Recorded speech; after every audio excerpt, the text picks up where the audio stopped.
Hey everyone, and welcome to a quick tip episode of The Fabricator with yours truly. So I have the Evo X in the shop today, and we're finishing the roll cage, and right now I'm getting on those rocker boxes, and I figured I'd have a quick tip for you. That pesky seam sealer. Now we know we've tried to get it out with a dozen other ways, with like wire wheels, grinders, screwdrivers, there's all kinds of stuff. But there is a really easy way to get rid of this stuff so you can quickly fabricate your rocker boxes, or your stitch welding your chassis. So I'm going to show you how to get it done right now. Seam sealer. Well, if you ever tried to weld through it, you know that it's kind of a pain in the butt.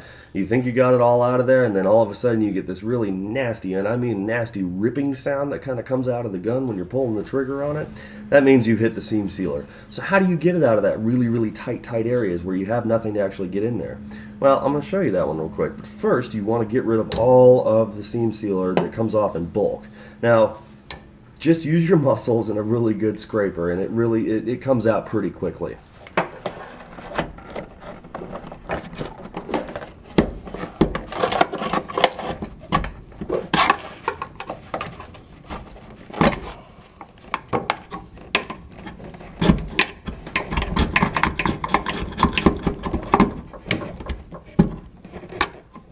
Now you know there are some really pesky spots in there that you got to go out and try to get as much out with like a screwdriver or something smaller than that scraper that you were just using. This only takes a minute. It's going to make really light work out of it later on.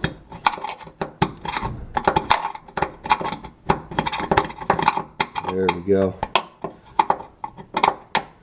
So now that we've got it all scraped out, now what? There's still that little bit that's in there that if you actually hit that with the wire and whatnot, it's going to completely destroy your weld. It's going to contaminate it and make it so you can't even penetrate and get a good weld in there. You really don't want it in there. So how are we going to get it out of there? Burn it. It should absolutely go without saying, but I'm going to say it anyway.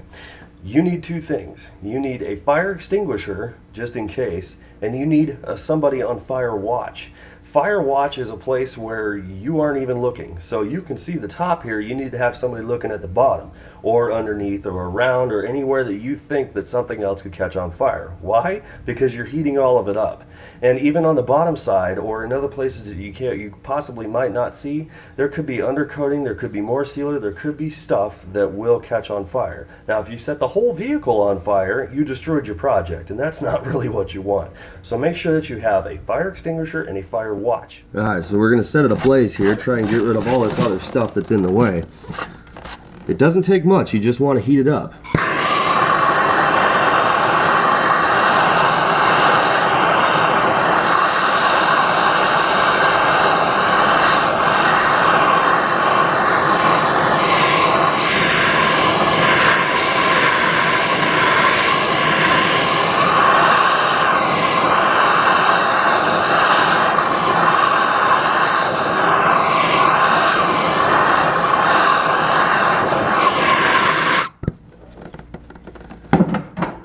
Of course, another one of those things that usually should go without saying, make sure you have absolutely good ventilation, because you know, if you don't, grab a respirator. Don't take chances with your lungs or anything.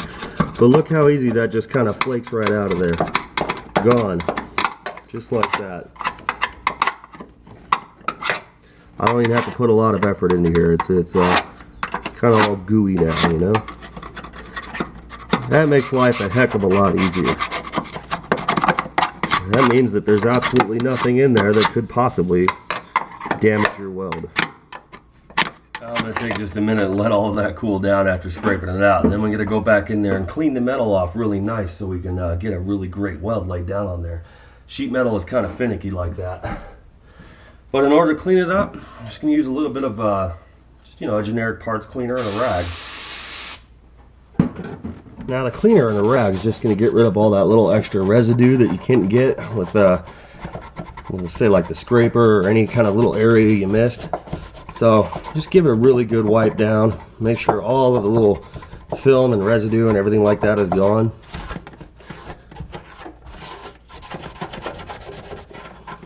And then there was none. So here comes the moment of truth. Got our rocker box panel. Throw a couple of tack welds on here real quick.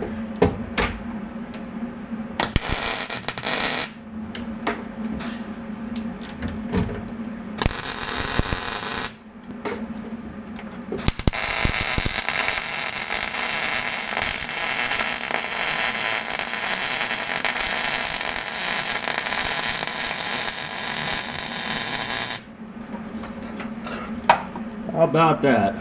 3 minutes worth of work and no hassles during welding.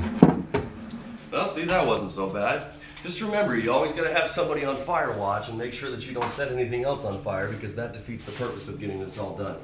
I'm going to jump back onto this one and hopefully finish it off here because we've got a pretty tight deadline. In the meantime, thanks a bunch for watching this episode of The Fabricator with yours truly. I'll see you guys on the next project.